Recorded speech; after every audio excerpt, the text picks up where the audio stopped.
இந்த வீடியோல நம்ம 1987க்கு முன்னாடி பிறந்திருக்கவங்க என்ன ஆவணங்கள் கொடுக்க வேண்டும் அப்படிங்கறத பத்தியும் இன்னும் அவங்க எப்படி ஃபார்ம் ஃபில்அப் பண்ணலாம் அப்படிங்கறத பத்தி தான் நம்ம பார்க்க போறோம். முதல்ல ஃபார்ம் ஃபில்அப் பார்க்கலாம். ஃபர்ஸ்ட் எடுத்துனுமே பாத்தீங்கன்னா முதல் கட்டம், அதுல அந்த முதல் பெட்டிகள்ல இருக்கக்கூடிய 9 கேள்விகளுக்கும் நம்ம நமக்கு தெரிஞ்ச பதில்களை கொடுக்கணும். முதல்ல பிறந்த தேதி கேக்குறாங்க. எல்லாருமே உங்களுடைய பிறந்த தேதியை எழுதி கொள்ளுங்க. அடுத்தது ஆதார் நம்பர். ஆதார் நம்பர் அப்படிங்கிறது நம்மளுடைய ஆதார் கார்டுல இருக்கக்கூடிய நம்பரு. மூணாவது கைபேசி போன் நம்பரை என்ன பண்ணுங்க, உங்களோட அந்த இடத்துல கொடுத்துக்கோங்க. அடுத்தது தந்தையின் பெயர். தந்தையுடைய பெயர் இடத்துல உங்க தந்தையுடைய பெயர் என்னவோ அதை எழுதுங்க. அதே நேரத்துல சிலர் கேக்குறீங்க தந்தை இறந்துட்டாங்க, அவங்களுடைய பெயர் குறிப்பிடலாமான்னு கேக்குறீங்க. தந்தை இறந்தாலும் அதை நீங்க குறிப்பிடலாம். அடுத்தது தந்தையுடைய அட்டை எண். தந்தையுடைய அட்டை எண் உங்களுக்கு தெரிஞ்சா நீங்க என்ன பண்ணலாம், எழுதலாம். தெரியலனா அதை நம்ம விட்டுறலாம். அடுத்தது தாயாருடைய பெயர். நம்ம தாயாருடைய பெயர் என்னமோ அதை அந்த இடத்துல எழுதிக்கோங்க. தாயார் இறந்துட்டாலும் தாயாருடைய பெயரை அந்த இடத்துல எழுதலாம். அடுத்தது தாயாருடைய அட்டை எண் இருந்தா எழுதுங்க, இல்லாட்டினா எழுத தேவையில்லை. அதே மாதிரி உங்களுடைய துணைவியரின் பெயர், கணவரா இருந்தா மனைவி பெயர், மனைவியா இருந்தா கணவருடைய பெயரை எழுதணும். அதுக்கப்புறம் அவங்களுடைய அட்டை எண் இருந்தா எழுதுங்க, இல்லாட்டினா எழுத தேவையில்லை. அடுத்தது இரண்டாம் பெட்டி. இந்த இடம் பாத்தீங்கன்னா இந்த இரண்டாம் பெட்டி முந்தைய சிறப்பு தீவிர திருத்தத்தில் உள்ள வாக்காளர் பட்டியலில் உள்ள வாக்காளரின் விவரங்கள். நீங்க 2002 இருந்து 2005 வரை இருந்து எஸ்ஐஆர்ல இருந்தா மட்டும் நீங்க என்ன பண்ணலாம், இதை ஃபில் பண்ணலாம். நீங்க இல்ல கடந்த எஸ்ஐஆர்ல நான் இல்ல அப்படிங்கிறவங்க ரெண்டாவது அப்படியே விட்டுருங்க. இது பாத்தீங்கன்னா 2002 இருந்து 2005 வரையும் இருக்கக்கூடிய காலகட்டம். அதுக்குள்ள இருக்கக்கூடியவங்க மட்டும்தான், அந்த எஸ்ஐஆர்ல வந்தவங்க மட்டும்தான் இதை ஃபில் பண்ண முடியும்.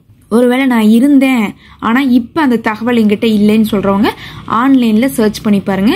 நம்ம இதுக்கு முந்தின வீடியோ கூட அதை எப்படி சர்ச் பண்ணும் அப்படிங்கறத நான் ஏற்கனவே வீடியோவா போட்டிருக்கேன். அதை கிளிக் பண்ணி நீங்க ட்ரை பண்ணி பாத்துங்க. உங்களுக்கு அந்த தகவலை எடுக்கிறதுக்கு ஒரு உதவியா இருக்கும். அடுத்தது இந்த ரெண்டாவது ஒருவேளை நான் இருந்தேன் எஸ்ஐஆர்ல, எங்கிட்ட தகவல் இப்பவே இருக்குன்னா இத பண்ணவங்க அதோட வேலை முடிஞ்சு. மேல இருக்கிற கட்டத்தை பண்ணிட்டு ரெண்டாவது பெட்டியை பண்ணிட்டா நமக்கு மூணாவது பெட்டி தேவையில்லை. நீங்க ஒருவேளை ரெண்டாவது பெட்டி பண்ணல இல்ல அப்படிங்கும் போதுதான் நம்ம மூணாவது பெட்டியை முயற்சிக்கிறோம். மூணாவது பெட்டி யாரோடதுன்னு பாத்தீங்கன்னா நம்மளோடது கிடையாது, நம்மளுடைய உறவினரோடது. அந்த உறவினரும் எப்ப இருந்திருக்கணும்னு பாத்தீங்கன்னா எஸ்ஐஆர் 2002 இருந்து 2005 வரையும் இருந்திருக்கணும். இருந்தா மட்டும்தான் அவங்களதான் நம்ம இங்க மென்ஷன் பண்ண முடியும். அப்படி இருந்தவங்க இறந்துட்டாங்க, அவங்க இருந்திருக்காங்க, அவங்களுடைய தகவல் எங்கிட்ட இருக்கு, ஆனா அவங்க இறந்துட்டாங்க அப்படின்னா நீங்க குறிப்பிடலாம். ஏன்னா இந்த மூன்றாவது பெட்டியை பொறுத்தளவுக்கு எஸ்ஐஆர் 2002 இருந்து 2005 வரையும் இருந்த காலகட்டத்துல அந்த லிஸ்ட்ல அவங்க இருந்திருக்கணும் அப்படிங்கறதா முக்கியம். இப்ப அவங்க உயிரோட இல்லாட்டினாலும் அவங்களுடைய தகவல் இருந்துச்சுன்னா அதை நீங்க பதிவிடலாம். இல்ல அவங்க தகவல் என்கிட்ட இல்ல, அவங்க ஆனா லிஸ்ட்ல இருந்தாங்க அப்படின்னா நீங்க ஆன்லைன்ல என்ன பண்ணலாம், தேடி பார்க்கலாம். நான் தான் கீழே லிங்க் கொடுக்குறேன்னே, அந்த லிங்கை கிளிக் பண்ணி எப்படி தேடணும்னு தெரிஞ்சுக்கிட்டு அந்த மாதிரி நம்ம தேடி பார்த்து தகவலை கொடுக்கலாம்.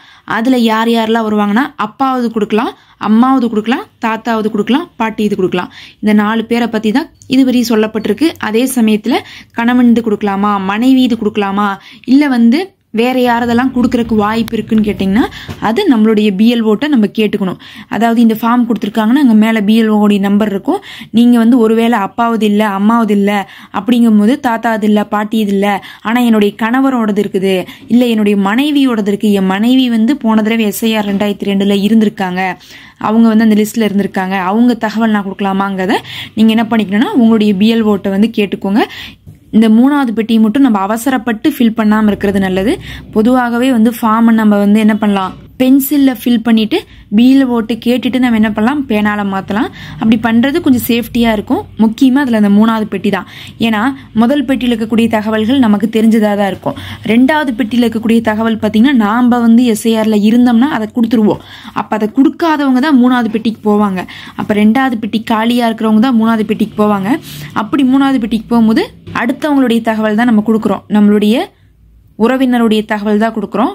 அதுல உங்களுக்கு சந்தேகங்கள் இருந்தா நம்ம பிஎல்ஓட்ட கேட்டுட்டு நம்ம என்ன பண்ணலாம், எழுதி கொடுக்கலாம்.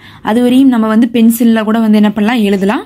இல்ல எங்கிட்ட உறவினர்னு சொல்லிட்டு யாரோடதுமே இல்ல அப்படின்னு சொன்னா, நானும் இல்ல 2002 எஸ்ஐஆர்ல, அதுக்கப்புறம் என் அம்மா அப்பா என் தாத்தா பாட்டி யாருமே இல்ல, நான் என்ன பண்றதுன்னு கேட்டீங்கன்னா இந்த மூணாவது பெட்டியும் நீங்க என்ன பண்ணணும், காலியா தான் விடணும். அதை நம்ம பிஎல்ஓட்ட கொடுக்கும் போது சொல்லி கொடுக்கணும். இப்படி எங்களை சேர்ந்த யாருமே இல்லை அப்படின்னு நீங்கள் சொன்னீங்கன்னா அவங்க உங்கள்கிட்ட என்ன பண்ணுவாங்க, ஆவணங்கள் கேட்பாங்க.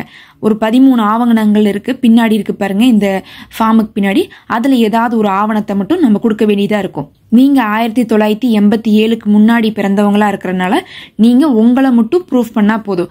நான் இந்த நாட்டுடைய சிட்டிசன் தான், நான் இந்த நாட்டில் தான் பிறந்தேன் அப்படிங்கிறத நீங்கள் ப்ரூஃப் பண்ணணும். 1987க்கு முன்னாடி பிறந்தவங்க, அதனால உங்களை சார்ந்த ஆவணம் தான் கேட்பாங்க. அப்போ 3வது கட்டமும் சிலரால் ஃபில் பண்ண முடியாத நிலைமை வரலாம். நிறைய பேர் 3வது கட்டத்துக்கு எந்த தகவலும் இல்லையே அப்படிங்கிறது தான் நீங்கள் என்ன பண்ணுறீங்க, கேள்வியாக கேட்குறீங்க. அந்த மாதிரியும் சுச்சுவேஷன் வரும். சிலருக்கு 3வது கட்டம் ஃபில் பண்ண முடியாமல் போகும். அப்படி போனால் நம்ம ஆவணம் கொடுக்குற மாதிரி வரும்.